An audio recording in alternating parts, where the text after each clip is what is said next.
এভাবে জাতি চ্যালেঞ্জ করবে সেই দলটাকে যারা আগামী সরকার গঠন করতে চায়। আদর্শ, ত্যাগ এবং গণমানুষের বিশ্বাস অর্জনই রাজনীতির মূল সোপান। আর সেই বিশ্বাস অর্জনের পথে সবচেয়ে বড় বাধা যদি হয় নিজের দলে থাকা সদ্য ভুক্তভোগী, ছায়া সুবিধাভোগী কিংবা একবিংশ শতকের গেস্ট হাউস রেভলিউশনারি, তাহলে শাসক পরিবর্তন হইলেও শাসন ব্যবস্থা বদলায় না।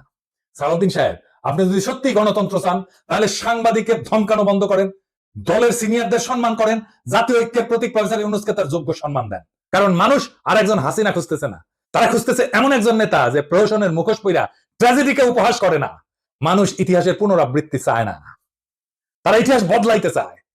তাই সিদ্ধান্ত আপনার সালাউদ্দিন সাহেব, আপনি ইতিহাস হবেন না আর একটা ব্যঙ্গাত্মক পুনরাবৃত্তি হবেন। এভাবে জাতি চ্যালেঞ্জ করবে সেই দলটাকে যারা আগামী সরকার গঠন করতে চায়।